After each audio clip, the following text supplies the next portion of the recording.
Week 6 of the NFL season concludes tonight between the Washington Commanders and the Chicago Bears, while the Buffalo Bills take on the Atlanta Falcons. While Week 6 was an absolutely electric week between big time upsets for the New York Giants, the Kansas City Chiefs taking down the Detroit Lions. There's plenty of fantasy football information that you guys need to know to help crush that waiver wire and potentially turn your season around or continue to work towards that championship. So let's get right into this video here on Blitz Fantasy Football.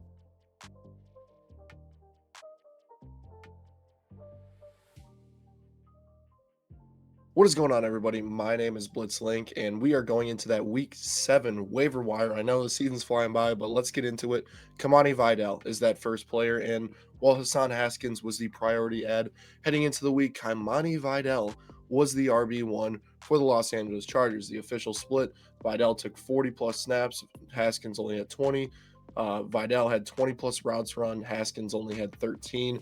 Touches wise, it was Kimani Vidal, 18 carries, 124 yards, even added a receiving touchdown in this game with 3 catches. Vidal absolutely produced as that lead RB2 type role long term for this Los Angeles Chargers team while Amarian Hampton is out. Now, with Kimani Vidal, I do feel like this is more of a hot hand situation to where if Vidal struggles, Haskins could be like in more of a 50-50 split. But for now, it's very clear that Kimani Vidal is the most talented back in this backfield, despite that being his first NFL career start and his first game played of the entire season. He's the most talented back in the backfield. He produced in his first week in a plus matchup. Both those make me feel very confident that he can outproduce over the next 4 weeks a player like Hassan Haskins, who has struggled throughout his entire NFL career in terms of yards after contact, efficiency metrics, everything that we predict for success at the running back position. So with Kimani Vidal, I trust the fact that over the next 3 weeks, depending on the matchup, he is a guy that you can plug and play in your starting lineup and feel very confident about him. Now, after Kimani Vidal, it is a little bit of a thin waiver wire this week. And the next one is Zonovan Bam Knight, who is with the Arizona Cardinals. Now, this is Michael Carter's backfield still. He's still last week in a majority snap share, and this week still was operating close to that 50% snap share. But Zonovan Knight actually outsnapped him this week, and despite reports of Michael Carter potentially not playing as much, he actually started the game with 11 straight snaps. So that report was automatically diminished. It's been multiple reports like that this year where, guys have potentially not been, able to go a full game and then they play the entire game. So shout out to Rap for always screwing us up with that information. But the thing is that he is continuing to grow in this offense. This week, it's 11 carries for 34 yards and a touchdown. He caught one of his 2 targets for 20 yards as well. And while Michael Carter has played a lot for this team, he has never had an elite efficiency throughout his career. And this is why I was banging the drum for Amari DeMarcado to be the RB1 in Arizona, is because Michael Carter is just not a very good NFL running back. Bam Knight had a little bit more of a efficient game, and he's been a little bit more efficient than Carter throughout his entire NFL career. So you basically are splitting a backfield 50-50 between 2 guys. Kyler Murray will be back next week, which should help improve the efficiency a little bit with the added element of his rushing upside. But having one of these 2 guys in your backfield as an RB3 gives you a little bit of plug and play room in bye weeks and injuries that you can plug and play these guys. You're going to know that they're going to get 10 plus touches, and they could have a nice week if they score a touchdown and fall in the end zone. And that's exactly what I'm looking at Bam Knight. I don't expect him to be like a Kimani Vidal and have these monster weeks. He's just not that type of running back. But if he can play above 50% of the snaps and get those touches, he's a good plug and play option the rest of the season. Can't be a waiver wire list without talking about Jaxson Dart. Once again, Dart was amazing on Thursday night against the Philadelphia Eagles. For Dart, he completed 17 of 25 of his passes for 195 yards and a touchdown, while adding 13 carries for 58 yards and another rushing touchdown. This guy has been electric through the air and on the ground to start his career. He's 2-1 as a starter for the Giants. Basically, Giants fans are absolutely excited about the future of this team with Dart, Scattaboo. I know they don't have Malik Neighbors right now, but that is a great young core they are forming on New York side of things, and it is very exciting right now to watch. Basically, the wide receiver room is what it is, and I think that Dart is never going to be the player that is averaging closer to 300 yards than he is 200 yards. I think Dart with this receiver room is going to find a way to hover right around that 200-yard mark and utilize his legs as his biggest ability in order to get fantasy points. So with Jaxson Dart, he has a safe floor due to his rushing upside and rushing for 50 yards in every single game so far this season. So with Jaxson Dart, trust the high floor with him and take it as you will. He's a great plug and play quarterback the rest of the season. Harold Fannin Jr. finds himself back on this list after 2 strong weeks with Dylan Gabriel at quarterback. And Dylan Gabriel seems to love the tight end position right now, which is very encouraging for Fannin. David Njoku left in this one, and it led to Fannin's career day. 7 passes for a career high, 81 receiving yards, and he's averaging 10 points per game right now in fantasy football. So very encouraging there. And we were like saying, like, hey, maybe David Njoku gets traded at the deadline. You have to stash Harold Fannin. Now, Njoku has an injury, which basically is the same type of deal. If Fannin can play more snaps at 11 personnel, he's going to be an absolute monster. And with Dylan Gabriel's usage of the tight end position, I am very encouraged that Harold Fannin Jr.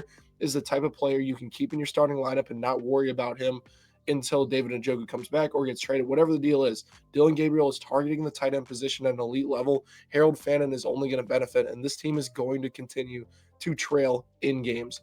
Oronde Gadsen for the Los Angeles Chargers also makes this list. We got 2 rookie tight ends this week, so not necessarily a deep waiver group, but 2 guys that are continuing the trend in the right direction. Gadsen is a player whose snap count has increased every single week so far to open this year. And even despite Will Disley's return, a healthy Tyler Conklin, who he played behind to open the season, he has overtaken those guys. And he had the best game of his career, catching 7 passes for 68 yards, and he had a 22% target share.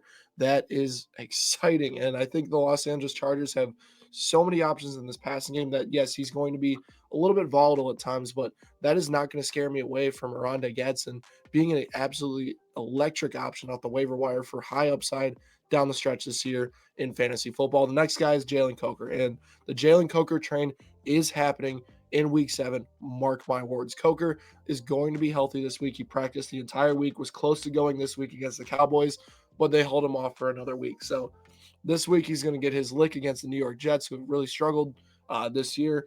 Coker's a guy that over the last 6 weeks of 2024 had an 18.3% target share, averaged nearly 56 receiving yards per game, which is flex upside. We know the Carolina Panthers are focused at getting Ted McMillan the ball, but they have been rotating guys as the second most valuable pass catcher in this offense, whether that is Xavier Legette. Hunter Renfro's had some big weeks. The tight ends, Jatavian Sanders, Tommy Tremble, they are looking for that second wide receiver. And Jalen Coker, who forced Hunter Renfro to be cut after training camp, forced Adam Thielen to be traded right after training camp before his injury.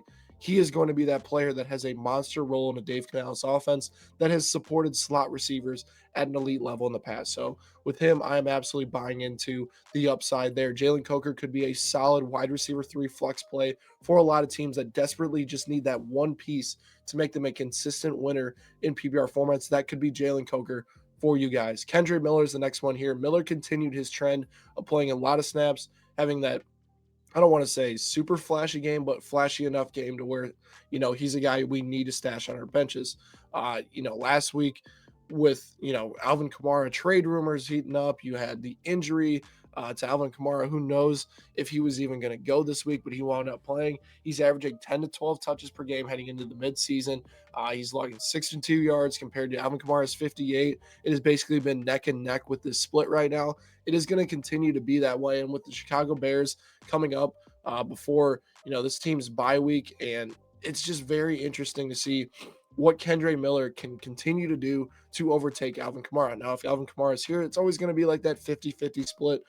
Miller has asserted himself enough to have those 10 to 12 touches, but he's not going to have the upside that we're looking for in fantasy. If Alvin Kamara goes and he gets 18 to 20 touches, Kendre Miller could be like a Kimani Vidal that we saw this week, where he can post an RB1 week, but it can be a consistent RB2 with this volume. And this Saints running backs under a Kellen Moore system are kind of what I want to be involved with. And I know Alvin Kamara mentioned that he does not want to be traded. He doesn't want to be traded, but it's a business at the end of the day in the NFL. And someone will make a move potentially for Kamara. Kamara might get dealt at the deadline. We will see what happens. The next guy is Kendrick Bourne, and we have to mention Kendrick Bourne. I know that it's very dependent on the wide receiver injuries and the other injuries for the San Francisco 49ers team, but the guy has been balling out over the last few weeks. Last week, 10 catches for 11 targets at 142 yards right? He's 4 catches for 130 yards on 7 targets with a long of 53 yards here this past week. It doesn't matter, what he's done in the past. He is absolutely clicking with Mac Jones at quarterback. These two clearly have a strong chemistry. Who knows when Brock Purdy is going to be back right now? Who knows when Brandon Ayuk is going to be back? Ricky Pearsall has been a very unknown. It looks like he's probably going to play this next week, but we'll see. Juwan Jennings says he has 5 broken ribs right now. Like, Bourne is the only healthy pass catcher for the San Francisco 49ers right now. And he is reaping the benefits of a Kyle Shanahan system where he's becoming a weekly starter for a ton of teams. And I think that as long as a lot of these guys are out in fantasy football and like it's just one of them, like Juwan Jennings is just playing, I trust Kendrick Bourne. This running game stinks right now. They aren't blocking very well in the run. Christian McCaffrey hasn't been very effective, and they're throwing the ball, which has become their most successful operation on the offensive side of the ball. So I trust that Kendrick Bourne, with injuries in the 49ers receiving room, continuing to be a solid flex play the rest of the year. The next one is the New England Patriots defense, and the Patriots have been very good on the defensive side of the ball this year. New England has generated 13 sacks and 8 takeaways this year. And in the first 6 contests, they play the Tennessee Titans this week. They have allowed 25 sacks and turn it over 10 times.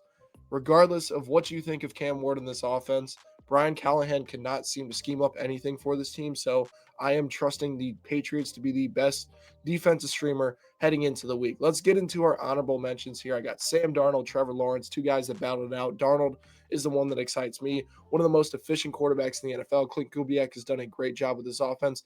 Very good plug and play streamer for those of you guys that have bye week problems, injury problems at the quarterback position. Kyle Monunga is the name to watch tonight on Monday Night Football. We'll see if his snap share increases. You have Alec Aomayer. Kayshon Boutte had a really big week this week.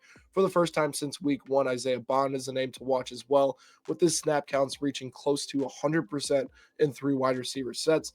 AJ Barner's had a few big weeks. Taysom Hill fell into the end zone this week as his vulture status is officially back. And 2 other streaming defenses I like are the Kansas City Chiefs and the Carolina Panthers. As far as droppable players go, I already mentioned Hassan Haskins. I don't really trust him right now with what Vidal's doing. You can drop him. Bashal Tootin has done absolutely nothing since the first few weeks of the season. Travis Hunter, same boat. He can't continue to get going.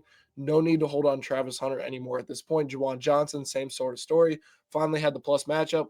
Still stunk. So drop him at all costs this week. Guys, I'm not dropping yet.